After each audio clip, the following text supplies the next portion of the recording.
हमारा आज टॉपिक है बायोलॉजी 9th क्लास, चैप्टर 3 है इसका। नेक्स्ट टॉपिक जो है वैक्यूल्स के बाद वो है सेंट्रियोल्स। सेंट्रियोल्स क्या होते हैं? तो ये अगर आपने माइक्रो ट्यूब्यूल्स पढ़ा है, माइक्रो ट्यूब्यूल्स जो हॉलो ट्यूब्स होती हैं ट्यूबुलन प्रोटीन से बनी हुई साइटोस्केलेटन के अंदर, तो ये सेंट्रियोल समझना आपके लिए थोड़ा इजी हो जाएगा। अब देखते हैं इसका कि ये होते क्या हैं। सेंट्रियोल्स हैं क्या? बैरल शेप्ड हैं। पहली बात, इनकी शेप कैसी है? बैरल शेप्ड है। अगर इसमें से सिक्का आप निकाल दें, सारा कुछ निकाल दें, तो जो इसका खोल बचेगा वो बैरल शेप हो जाएगा। ठीक, बैरल शेप या हॉलो ट्यूब टाइप कह लें आप इसको। ऑर्गेनेलीज, सेंट्रियोल्स क्या हैं? ऑर्गेनेलीज हैं। और हैं कैसे? बैरल शेप्ड हैं। फाउंड, पाए कहाँ जाते हैं? किन सेल्स के अंदर होंगे? In the cells of animals. Number एक तो एनिमल सेल्स के अंदर है, और दूसरा कौन से हैं? मोस्ट प्रोटिस्ट्स। प्रोटिस्टा हमने किंगडम पढ़ी थी, उसके अंदर 3 टाइप के प्रोटिस्ट हमने पढ़े थे। तो प्रोटिस्ट का याद होगा आपको, ये अलग किंगडम है प्रोटिस्टा। एनिमल्स और प्रोटिस्ट के दरमियान उनके जो सेल्स हैं वहां पाए जाते हैं। Centrioles are barrel shaped organelles found in cells of animals and most protist, और प्रोटिस्ट के सेल के अंदर पाए जाते हैं। अब दो का अगर जिक्र है, एनिमल्स और प्रोटिस्ट का, तो इसका मतलब है बाकी में कुछ में ये एब्सेंट होंगे। तो एब्सेंट कहां है?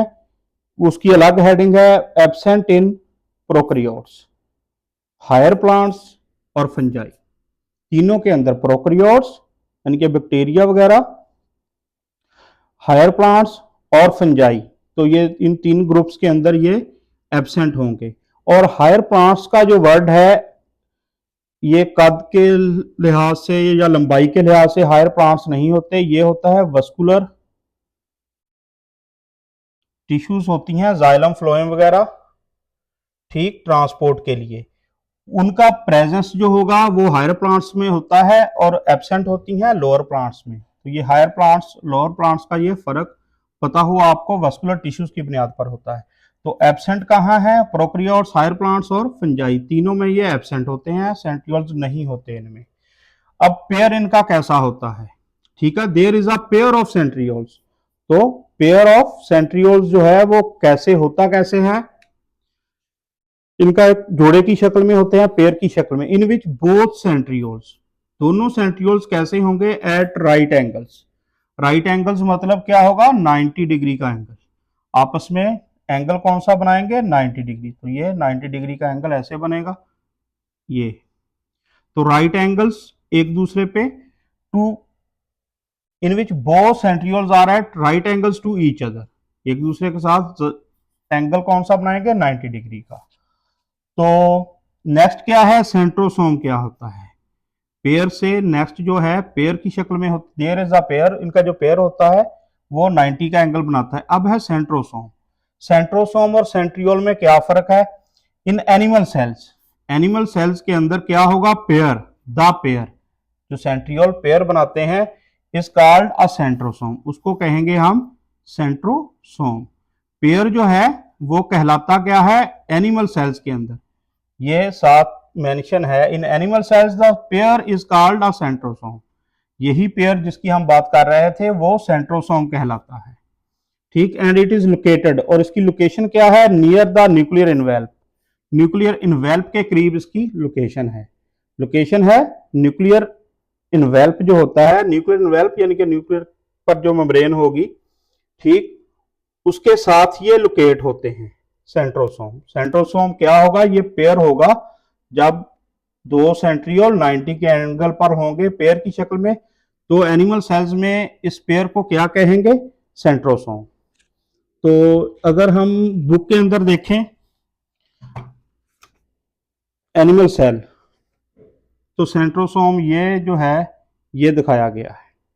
ये सेंट्रोसोम उससे थोड़ा दूर दिखाया गया है, अलग साइड पे इसको लेबल किया गया है, लेकिन होता न्यूक्लियस के करीब है ये। तो ये सेंट्रोसोम का, सेंट्रियोल का पेयर जो है सेंट्रोसोम की शक्ल में दिखाया गया है।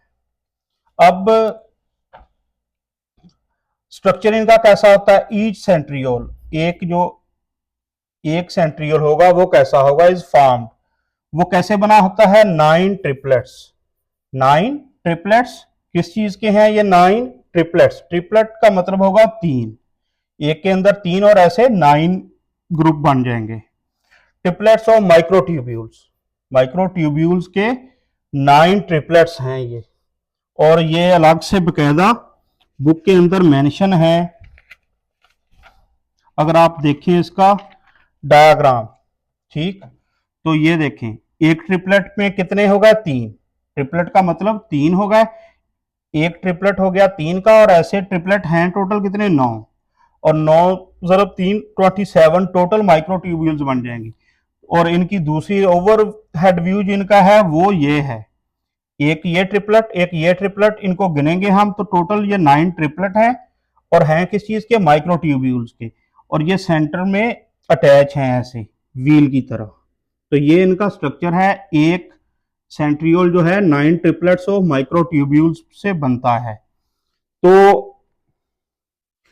और ये जो माइक्रोट्यूब्यूल्स हैं ये किससे बन होते हैं, made up of turbulent protein. ये हम पहले पढ़ चुके हैं साइटोस्केलेटन के अंदर कि इनकी प्रोटीन कौन सी है जिससे बने होते हैं माइक्रोट्यूब्यूल, ट्यूबुलेंट प्रोटीन। तो ये ब्रैकेट जो है ये एक्सप्लेन कर रही है माइक्रोट्यूब्यूल्स को। तो each centriole is formed of 9 triplets of microtubules, और माइक्रोट्यूब्यूल्स किससे बने हैं, made up of turbulent protein.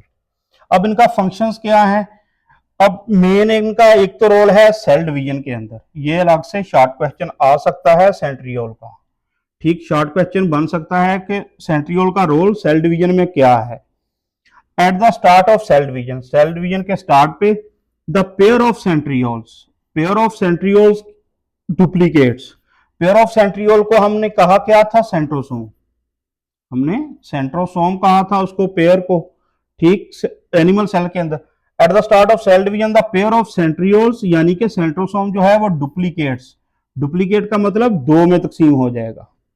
The new pair, एक नया पेयर उससे निकल आएगा, 2 पेयर हो जाएंगे। न्यू पेयर जो है मूव कहां करेंगे, opposite pole of the cell, cell के अपोजिट पोल पे। अगर ये सेल है फर्ज करें, एक इधर चला जाएगा, एक पेयर इधर चला जाएगा, ये अपोजिट साइड्स पे पोल, अपोजिट पोल्स पे चले जाएंगे।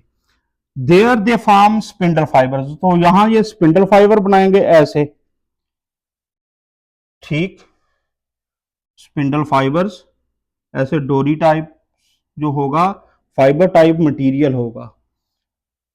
There they form spindle fibres, तो ये स्पिंडल फाइबर बनाएंगे। अब स्पिंडल फाइबर क्या करते हैं, ये अटैच हो जाते हैं क्रोमोसोम्स के साथ, ठीक, क्रोमोसोम्स के साथ अटैच हो जाएंगे, which are responsible for separation, और बाद में सेपरेशन कर देंगे क्रोमोसोम की। During cell division, cell division के दौरान सेपरेशन किसकी कर देंगे, क्रोमोसोम की सेपरेशन कर देंगे स्पिंडल फाइबर्स। तो ये अपोजिट पोल पे गए, स्पिंडल फाइबर बनाए, उन स्पिंडल फाइबर जो हैं वो रिस्पॉन्सिबल हैं सेपरेशन ऑफ क्रोमोसोम के लिए। और बुक के अंदर ये मेंशन है, अगर आप देखें तो 66 पेज पे ये मेंशन है, सेंट्रोसोम डुप्लीकेट 2 अपोजिट पोल्स, और बाद में ये देखें ये सेपरेशन हो गई, एनाफेज के अंदर, मेटाफेज के अंदर ये अटैच हो गए इसके साथ, क्रोमोसोम्स के साथ। तो ये पोल्स पे गए अलग अलग, और ये स्पिंडल फॉर्म बन रहे हैं इनके अंदर। तो ये सेंट्रोसोम दिखाया गया है न्यूक्लियस के करीब। तो ये सारा जो है टॉपिक, ये सेल डिवीजन से रिलेटेड जो शॉर्ट क्वेश्चन है, इसकी आप 66 पेज से इसकी समझ सकते हैं डायग्राम से। अब नेक्स्ट जो है इसके अंदर क्या है, इनका नेक्स्ट फंक्शन क्या है, formation of cilia and flagella. अब नेक्स्ट फंक्शन है इनका formation of cilia and flagella. Cells which have cilia और फ्लैजेला, सीलिया और फ्लैजेला प्रोजेक्शंस होती हैं ऐसे पैरामीशियम पे जैसे दिखाई गई हैं।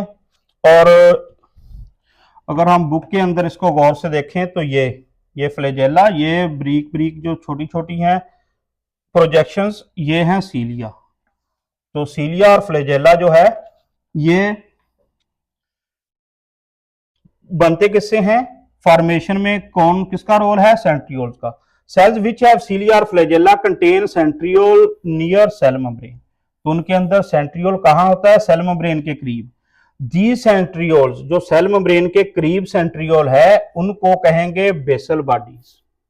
उनको कहते हैं the centrioles are called basal bodies. Basal bodies are responsible for the formation of cilia and flagella. तो formation of cilia and flagella में रिस्पॉन्सिबल कौन है? बेसल बॉडीज रिस्पॉन्सिबल हैं, और वो हैं क्या असल में? सेंट्रियोल्स हैं। The centrioles are called basal, centriole को ही बेसल बॉडी कहेंगे। Basal bodies are responsible for formation of cilia and flagella. तो ये सारा टॉपिक है यहां तक, और इसमें ये दो शॉर्ट क्वेश्चन, इसका फंक्शंस जो है स्ट्रक्चर और ये फंक्शंस जो दोनों हैं, एक तो रोल सेल डिवीजन में और फॉर्मेशन ऑफ सीलिया, दो में से शॉर्ट क्वेश्चन कोई एक जो है वो पूछा जा सकता है। अहम शॉर्ट क्वेश्चन है ये।